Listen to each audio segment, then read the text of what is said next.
Hello दोस्तों, मैं हूँ रिचा और स्वागत है आपका हमारे channel movie explain in Hindi में। स्टार्टिंग में हम होगन नाम के एक स्टूडेंट को देखते हैं जो कि अपनी ही टीचर के साथ चुम्मा चाटी कर रहा था। तभी उसका दोस्त स्पेंस वहाँ आता है और उसे खींच कर ले जाता है। दरअसल आज उनकी ग्रेजुएशन सेरेमनी थी, जहाँ हम अमांडा को देखते हैं जो कि स्पेंस की क्लासमेट थी और वो स्पेंस को पसंद भी करती थी, लेकिन स्पेंस को वो कुछ खास पसंद नहीं थी। वही उनकी सेरेमनी हो जाने के बाद अब एक पार्टी का सीन देखते हैं जो कि स्पेंस के डैड ने ही रखा था उसके ग्रेजुएट होने की खुशी में। पार्टी में स्पेंस अमांडा को किस कर रहा था कि तभी वो देखता है कि होगन काफी ज्यादा एज वुमन के साथ किस कर रहा है। असल में वो लेडी स्पेंस के होने वाले बॉस की वाइफ है और उसका होने वाला बॉस भी पार्टी में था इसे स्पेंस के डैड ने ही बुलाया था। तभी स्पेंस होगन के पास जाता है और उसे उस लेडी को किस करने से रोकता है। दरअसल होगन को हमेशा ही एज वुमेन ही पसंद आती है और जब दोनों दोस्त बात कर रहे थे तभी वहाँ स्पेंस के डैड आ जाते हैं और हमें पता चलता है कि वो होगन को ज्यादा पसंद नहीं करते। साथ ही हमें ये भी पता चलता है कि होगन एक अनाथ बच्चा है और वो स्पेंस के साथ उसी के घर में रहता है। उसी वक्त स्पेंस के डैड बताते हैं कि उसे और होगन को रिक्वेस्ट लेटर से इजीली लॉ कॉलेज में एडमिशन मिल जाएगी और वो लेटर स्पेंस को उनके होने वाले बॉस ही देंगे। कुछ देर बाद स्पेंस पार्टी में भाषण दे रहा था कि तभी साइड वाले ट्री हाउस से कुछ आवाजें आने लगती हैं और जल्द ही उस ट्री हाउस की दीवार गिर जाती है क्योंकि होगन अपने होने वाले बॉस की वाइफ के साथ उसी ट्री हाउस में कुछ तूफानी कर रहा था। ये देखकर सभी लोग दंग रह जाते हैं और ये सीन यहीं पर कट हो जाता है।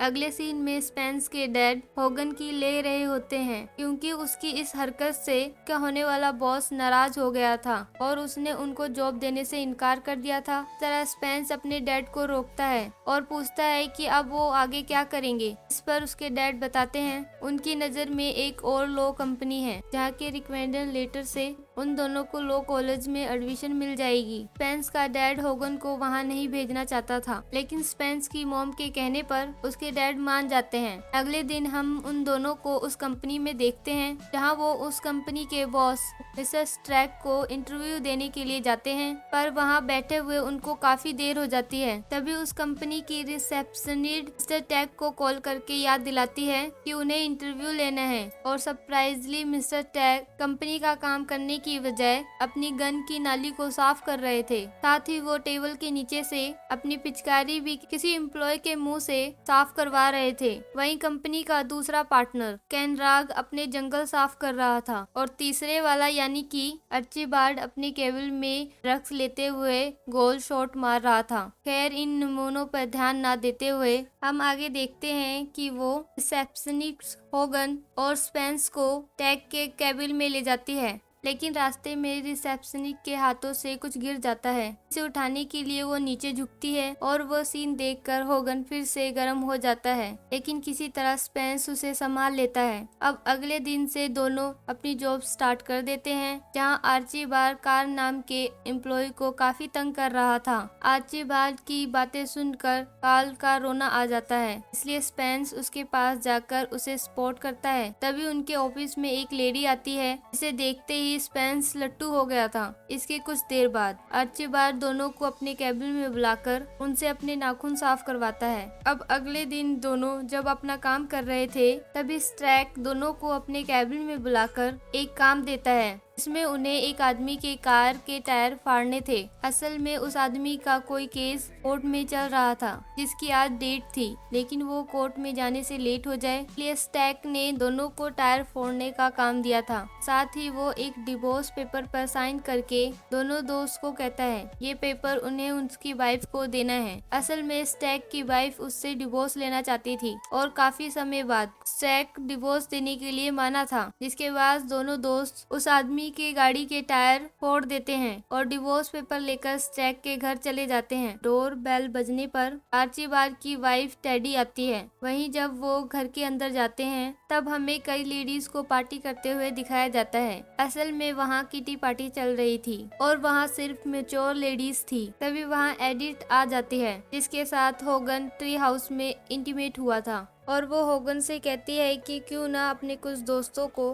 मेरे दोस्तों से मिलवाओ ताकि हम सब मजे कर सके। इसके लिए होगन राजी भी हो जाता है और कुछ देर बाद टेडी से स्पेंस की वाइफ के बारे में पूछता है कि वो कहाँ है। इतने में ही वहाँ मिसेस टैग आ जाती है और वो कोई और नहीं बल्कि वही लेडी थी जिसको स्पेंस ने ऑफिस में देखा था और उसका नाम डेलिना था। उसे देखते ही स्पेंस की बोलती बंद हो गई थी, लेकिन होगन सब संभाल लेता है। उसी रात जब दोनों दोस्त बात कर रहे थे तब वो एडिथ वाली बात पर डिसाइड करते हैं कि वो एक क्लब बनाएंगे जिसमें यंग बॉयज मैच्योर लेडीज के साथ इंटीमेट हो सकेंगे। स्पेंस इसके लिए पहले तो मना करता है, फिर वो मान भी जाता है। वहीं अगले दिन से दोनों अपने क्लब में लोगों को मेंबरशिप देने के लिए घुमाने लगते हैं और जल्द ही उन्हें कई मेंबरशिप मिल भी जाती है। फिर वो ऑफिस में जाकर कार्ल को अपना एक हेल्पर बना लेते हैं। अगले सीन में हम स्पेंस को अपने बॉस के केबिन में देखते हैं जहां मिस्टर टैग उसे टीज कर रहा था। वहीं वर्क खत्म होने के बाद स्पेंस ये बात होगन को बताता है। तब वो डिसाइड करते हैं कि कॉनरेड की वाइफ यानी कि सिंडी के साथ होगन इंटीमेट होगा और आर्चीबाल्ड की वाइफ के साथ कार्ल इंटीमेट होगा। इस तरह वो उनकी वाइफ के साथ इंटीमेट होकर उन पर हुए जुल्म का बदला लेंगे। उसी रात दोनों दोस्त अपने रूम में बातें कर रहे थे ये सभी चीजें सेटल हैं, लेकिन उनके पास क्लब की जगह नहीं है। इसलिए होगन के दिमाग में एक प्लान आता है और वो अगली सुबह स्पेंस के पेरेंट्स को 2 दिन के लिए वेकेशन पर भेज देता है। नेक्स्ट सीन में हम सभी को स्पेंस के घर में देखते हैं जो कि उनका क्लब बन गया था। वहीं प्लान के मुताबिक कार्ल आर्चीबाल्ड की वाइफ के साथ घर के अंदर चला जाता है। तभी होगन और स्पेंस की नजर सिंडी पर पड़ती है और उसके साथ डेलिना भी आई हुई थी। इसलिए होगन सिंडी को लेकर रूम में जाता है, लेकिन यहाँ स्पेंस अकेला पड़ गया था, मगर किसी तरह वो भी डेलिना को रूम में चलने के लिए राजी कर लेता है। इसके बाद तीनों अपने बॉस की वाइफ के साथ इंटीमेट होने में लगे रहते हैं, लेकिन डेलिना स्पेंस के साथ सेकंड राउंड करने वाली थी। तभी स्पेंस के पेरेंट्स घर वापस आ जाते हैं और बदकिस्मती से मिस्टर टैग के साथ आए हुए थे और ये देखते ही स्पेंस पूरी तरह से घबरा गया था, लेकिन किसी तरह वो सब चीजें हैंडल कर लेते हैं और उसकी पोल खुलने से बच जाती है। और अगले दिन 2 और मेंबर क्लब को ज्वाइन करने के लिए आए थे, इसलिए दोनों दोस्त एक खाली पड़े रूम में उसे सब कुछ समझा देते हैं, लेकिन कॉनरेड की नजर इन पर पड़ जाती है। नेक्स्ट सीन में हम दोनों दोस्तों को स्टैग के केबिन में देखते हैं जहाँ वो अपने किसी केस के लिए उन्हें एक आदमी की फोटो खींचकर लाने के लिए कहता है। वहीं जब दोनों दोस्त केबिन से बाहर चले जाते हैं तब कॉनराड क्लब के मेंबर्स के पास ले जाता है जो कि उसे खाली पड़े रूम में मिली थी। यहाँ उन दोनों को समझ आ गया था स्पेंस और होगन उन्हीं की वाइफ के साथ ये क्लब चला रहे हैं। उसी शाम होगन, स्पेंस और कार्ल अपने मेंबर्स के साथ ग्रैंड पार्टी की मीटिंग कर रहे थे और रात पार्टी में काफी लोग क्लब ज्वाइन कर लेते हैं। वहीं जब पार्टी हो रही थी तब एक अनजान आदमी पार्टी में आकर सभी लेडीज के साथ अपनी कमर मटकाने लगता है। उसे ऐसा करते हुए होगन देख लेता है और उसे मेंबरशिप कार्ड मांगता है। अब क्योंकि उस अनजान को पार्टी में काफी मजा आ रहा था, इसलिए वो मेंबरशिप लेने के लिए दुगने पैसे देने के लिए भी तैयार था।